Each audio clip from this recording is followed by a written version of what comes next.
Je m'appelle Guillaume Zambrano, je suis prof de droit à la fac et j'ai initié un recours collectif contre le pass sanitaire devant la Cour européenne des droits de l'homme. Nous sommes déjà 1000 à avoir saisi la Cour européenne des droits de l'homme collectivement.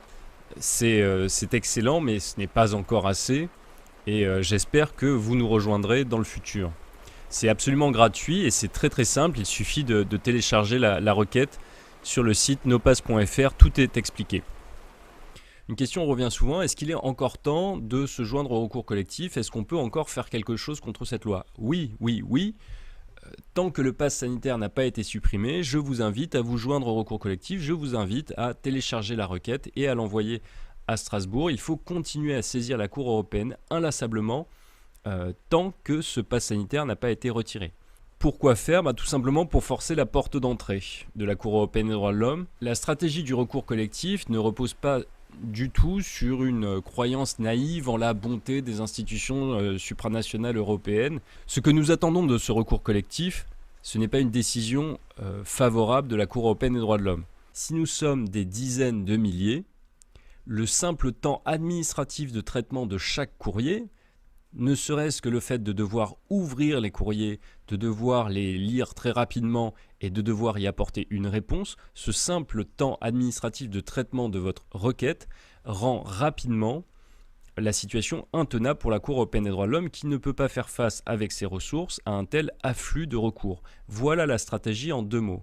Il ne s'agit donc pas du tout d'une question d'arguments juridiques. Bien sûr qu'il y a des arguments juridiques contre le pass sanitaire, mais là, d'abord, nous faisons face à un système. Nous faisons face à un système qui est en train de nous broyer, qui met en place des lois, qui contrôle les juges, qui contrôle les médias, et c'est ce système que nous devons faire dérailler. Donc, la méthode que je vous propose consiste simplement à faire ça, à faire dérailler le système, ou plus exactement, un des maillons du système, la Cour européenne des droits de l'homme.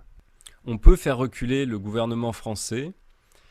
En Russie, par exemple, le maire de Moscou a essayé d'imposer un pass sanitaire et la stratégie de saturation des tribunaux a parfaitement fonctionné.